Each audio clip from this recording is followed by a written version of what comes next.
shimala Jisani bari'u gatiin hongeetti tola Hiri harkaatu tola Gafar argeen birmatu loltuu meeshaa qabata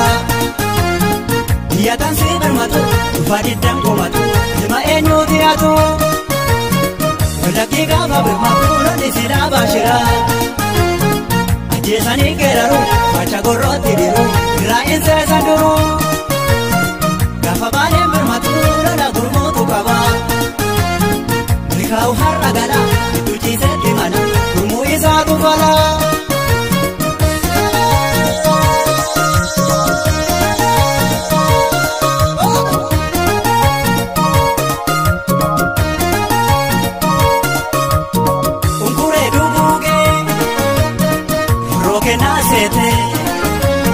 Shimalaan dubuugee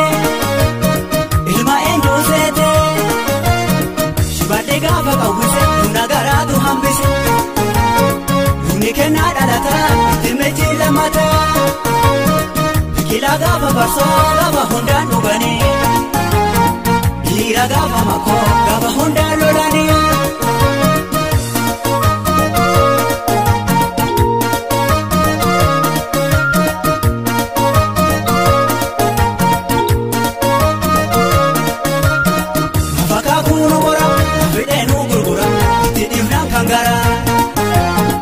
Yororo shubise nisa faatu akka shimala sinarga Kuni biyya foolata akaaf dhugaaf dubbata biyya ofii mormata Mana oolan hafanii mana oolan du'anii kafa rabbiin hafanii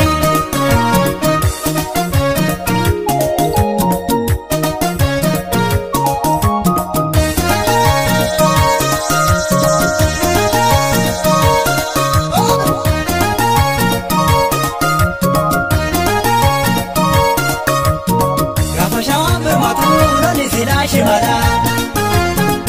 Jisani bari'u gatiin hongeetti tola Hiri harkaatu tola Gafar argeen birmatu loltuu meeshaa qabata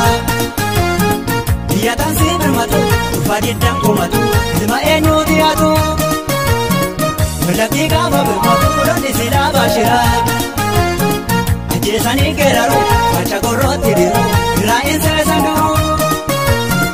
Gaafa baadeen birmatu lola gurmuutu qaba Milkaa'u har'a gala gidduu ciiseetti mana gurmuu isaatu fala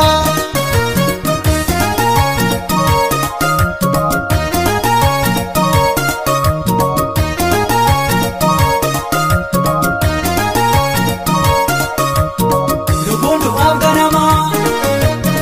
Kuni qawwee daragaa Birmannaa hundi dhabdu Waloraya isaan irmaanaya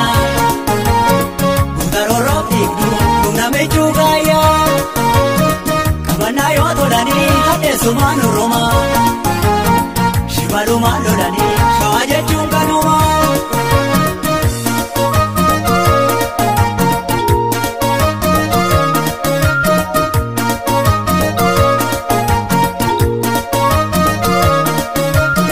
Hidhanoon dhiira wanii Shawakata gari namattee nuftu lorrooni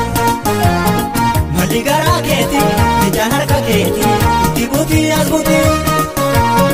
Harka mirgaa muramtu itaanee boo darbatu gafa roorroo mudditu